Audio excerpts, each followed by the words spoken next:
Time now for the Daily Answer, sponsored by Salem Surround on The Answer Now TV. We have a phenomenal guest and a regular of the show, Mark Halperin, editor-in-chief of Two Way and host of Next Up on the Megyn Kelly Network. Mark, great to see you. I'm coming on your show a lot, so you had to reciprocate. Great to have you back on the program. Delighted to be here, and you've inspired me. I need to get a name for my studio. I need some sort of, maybe the Frito-Lay's. Yes, you got it. Come on, Wendy's. Mark. Hey, look, you got to name it. You got to name the studio. You got you got to name every. If it's not moving, you got to label it or brand it. So, Mark, there's a question I've been meaning to ask you, which is how, from the outside, are Democrats? How were they viewing the Elon Trump situation last week, and then how is it settling in their mind today? At least from my outsider perspective, it seemed as if there was some sort of like joy and delight in the kind of schism, but it looks as if that is being healed. From the Democrats that you talked to, walk us through the inside of the inside chatter that they're having, Mark. So I think there are two groups of Democrats who I've talked to about this. So I'd break them down. And the larger group tends to respond to things always leading with Trump derangement syndrome. And so for them, anything that's, chaos with Donald Trump's world, or anything that suggests a negative storyline that the press is going to cover, they like. They just kind of have a visceral reaction to it. So they're just happy to see Donald Trump, in conflict. And they always want to then plug that into their sustaining now decade-long narrative of he's the chaos candidate, he's the chaos president. All this is going to come a cropper because he doesn't have any idea what he's doing and he's so mercurial. There's a smaller, more thoughtful group that recognizes that the party has a problem from a practical point of view on fundraising and a relationship to the future with Silicon Valley. Because the Silicon Valley wing of America used to be much more aligned with the Democrats, ideologically, practically, in terms of helping with campaigns, et cetera. And that's shifted now. Now, it's not 100% shift. And Elon is just one of many, many of whom you know well, who now think of themselves as being part of Team Trump and more Republican, more conservative. And that group of Democrats says, well, is this an opening, either explicitly with Elon, which I doubt it will be, or more generally, can we use this as an opportunity to say where the disagreements are? For instance, Elon seems very concerned all of a sudden, some Trump people would tell you, about deficit reduction.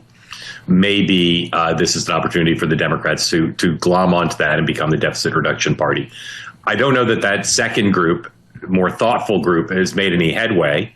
And if there is a rapprochement with the president, Elon Musk, of course, that will undermine those efforts. But that is the smaller group, but it's at least a group that's thinking straight. I made a prediction the day that all this happened, and I was mocked. I said, before Christmas, Elon Musk will be at Mar-a-Lago with 2 scoops of ice cream next to President Donald Trump on the patio, and all will be right in the world. And people said, no way. I said, I think I know these two guys.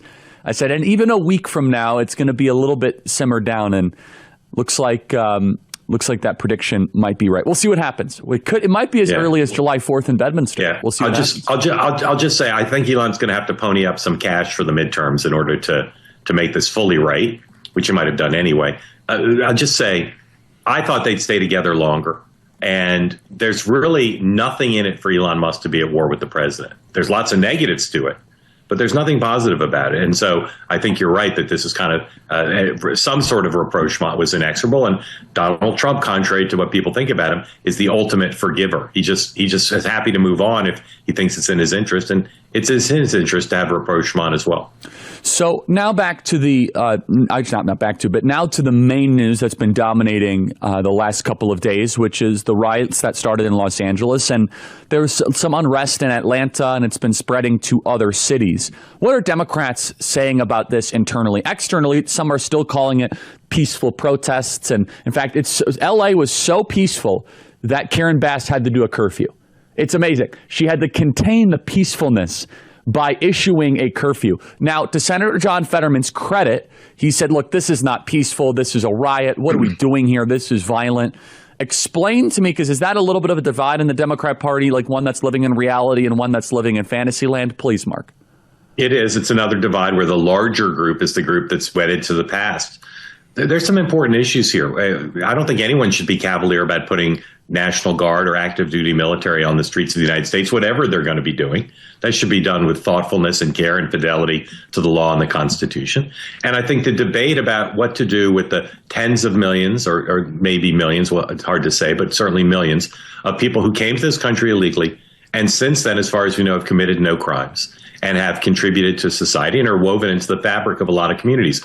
Those are two really important debates to have. But Democrats can't move to those debates for two reasons. One is their positions on those two issues are, for the most part, out of the mainstream, and confronting that is something they don't want to do. And second, again, back to Trump derangement syndrome, they just want to talk about Donald Trump having a secret plan to declare a military junta in the United States and have active duty military shooting civilians all over the country.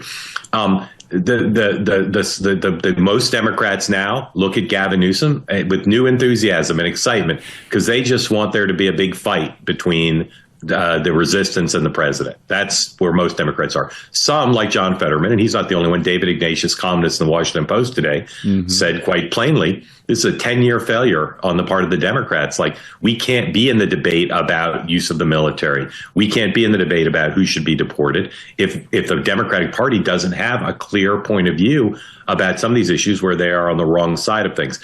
That position is smaller than the Trump derangement syndrome one, and it's not dominant.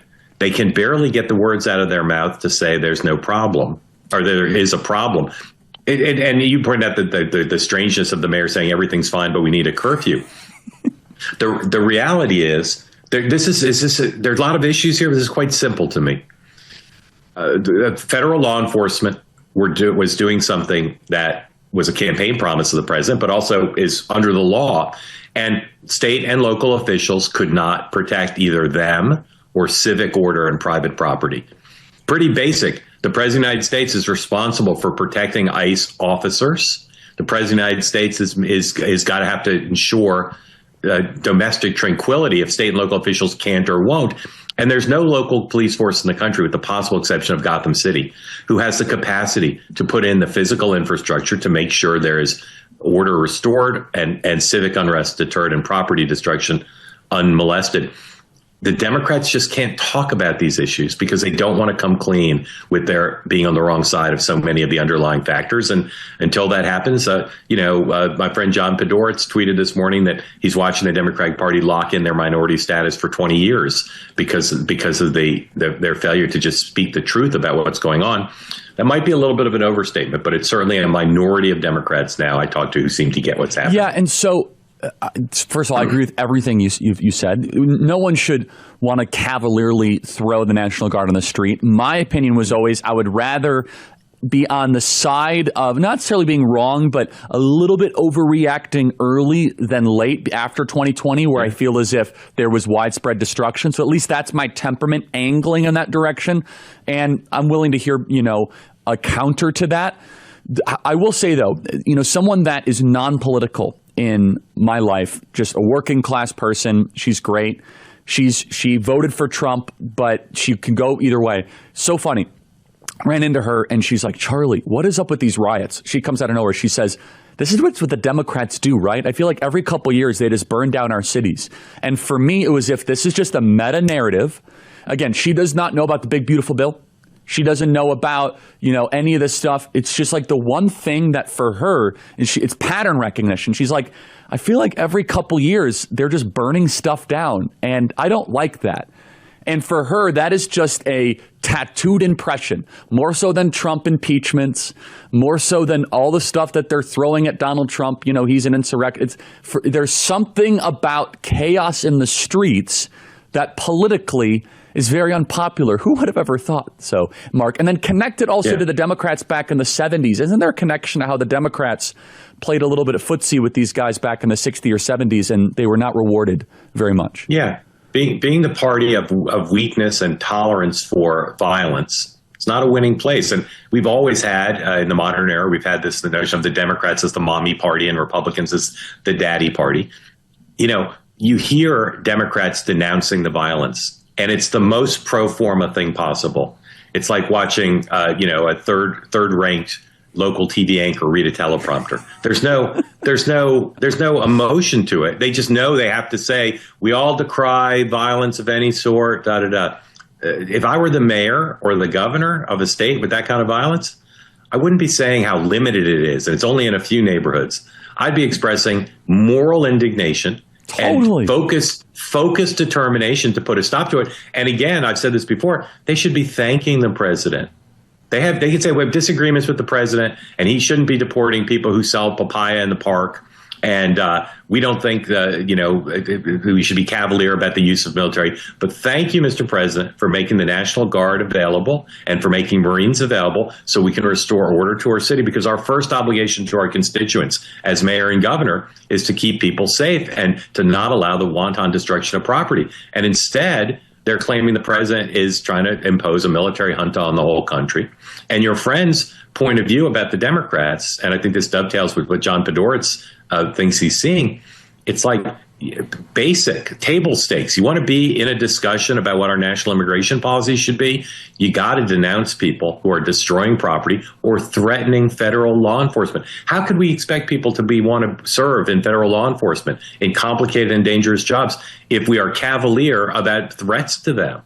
I mean, the mayor and the governor should be as outraged as the president about it, and instead they're reserving their outrage for the president. And it's just remarkable because from just a purely political strategist standpoint, there was just kind of a lot of just annoying right-wing infighting last week all across the place, right? And it's just that the Democrats solved that issue for us. So thank you guys, I guess. I mean, I hate to see it. I don't like disorder. I don't like seeing arson. But, I mean, the right has never been more unified.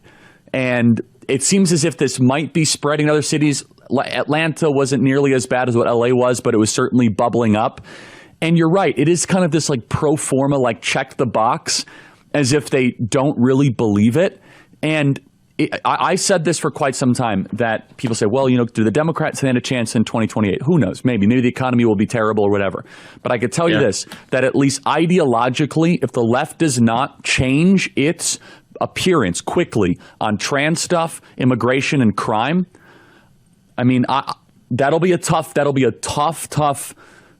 mountain to climb. And Gavin might be, resurrecting his appearance with Democrats, but I could tell you with moderates and people across middle America, he's now being associated with riots in addition to a failed state. Mark, please stay right there and check out Two-Way TV. Yet last week, some people were wondering if Elon's salvos against it would kill the bill. Based on everyone I'm talking to, it seems as if there is an agreement that they're going to figure this out. We had Rand Paul on the program, who has a demand to remove the debt ceiling from the bill. I don't think that is going to happen. But he still sounded willing in some ways. What is your reporting showing specifically with the fiscal hawks, the Ron Johns, who are saying no, but you and I both know that they want to get to a yes, right? It's kind of like a workable no, which I love. I think it's great. I think it's admirable. What is your reporting bearing out behind the scenes of how they're working, what concessions we can expect, and how that will work with the moderates of the House that might not like everything that's agreed to? Right. So first on the Senate, there's very few Republicans even in play to be no votes. And the coverage gives you the impression there's all these people up for grabs in the Senate. Maybe there's 5, and they can lose some of them. So people like Ron Johnson, I'm not sure they'll get Rand Paul in the end, but people like Ron Johnson, if you're a student of Ron Johnson's rhetoric, as you are and I am, he's clearly warming towards it. They'll give him something that he can say, look, I've worked hard for my constituents in the country and made it better. So I can't guarantee it'll pass the Senate, but it's certainly the base case. It's certainly almost close to 90%, I'd say, that it passes the Senate. The House is going to be a little bit more complicated, but particularly now because immigration is so front and center and there's money in this bill for the border, it's going to be, we've seen this, presidents of both parties do this. on the front end of the votes in the committee and then initial vote in the House, they say, well, this isn't final passage. Just give us the ability to go forward. There'll always be a chance to make the bill better. And then what I think is going to happen is they'll make the same argument they always make at the last phase, which is, well, we've gotten this far. You can't kill the presidency now. This is his whole agenda. It's not a perfect bill, but this is the last step. I could predict with some confidence that they'll use that argument when the bill gets back to the House. There's one escape hatch plan that some people are whispering about, which is if that doesn't happen that way, which is they get a majority in the Senate, they pass it, the House comes back, they pressure the House, they get the vote. And in the House, there's not that many people who could possibly vote either under those circumstances. So this is not a whipping operation where they need to round up 30 members. It's a very small number. Possible, I'm told, that the Senate can't get it together and realizes that if they do make enough changes to pass the version of the bill, it can't pass the House. There's an escape hatch, which is the Senate passes the House bill, and it doesn't have to go back to the House. It's not likely, but it's possible, and it is an escape hatch. It allows the president to get a version of the bill signed into law without having to have the House revote. And so the fiscal hawks, I think they're going to come to the table, and I think we're going to have some sort of an agreement. Are there any primary elements of the bill that you think might be in jeopardy in order to get those votes in the Senate? Well, it's a great question because you've got, as you know, cross-cutting pressures. There's some pressure to produce more savings, either by changing the tax cuts or finding more spending cuts. And there's some pressure to not eliminate or reduce certain programs because of political or constituency concerns. That's why the notion of just passing the House bill is gaining a little bit of traction, a little bit of currency. I think that there's a reality here, and this is where I think true fiscal hawks need to be realistic. If you don't deal with Social Security and Medicare in a fundamental way, you're not going to do serious deficit reduction. The only path to serious deficit reduction under those circumstances is economic growth. And as you know, the administration's big beef with some of these outside and congressional scorings of the House bill is that they account for economic growth they factor in economic growth that's way too low compared to what's historically occurred and what the administration says their policies will usher in. So I think the way what's threatened is maybe some of the tax cuts, whether they're permanent or not. Maybe some of the things that are threatened are the degree and nature of Medicare and Medicaid attempts to find savings. But I think in the end, the cross currents are going to be more powerful than any single argument. And I don't know that they'll change it very much. And as I said, it's possible they won't change it at all because every change they make, and Senator Thune, who's leading the process, knows this, makes it a little dicier about whether they can get the votes in the House. Mark, excellent work. Thank you so much. 20 seconds, plug how our audience can follow you and your variety of shows, please. All right. Thank you for that. Two-way.tv, you can see information on my programs as well as my colleagues' programs. We have 8 programs on the air now on two-way.tv. And what's different about them is full participation from you all to get to ask questions. And then go to Megyn Kelly. Next up, Halperin on any platform. Right. You can find out about that show. Thank you for your service to America. Excellent. Thank you. Talk to you guys soon. For full shows, live and on demand, it's Salem News Channel. Stay informed anytime, anywhere with the Salem News Channel at 9:30 a.m. TheAnswer.com. This has been The Daily Answer, sponsored by Salem Surround on The Answer Now TV.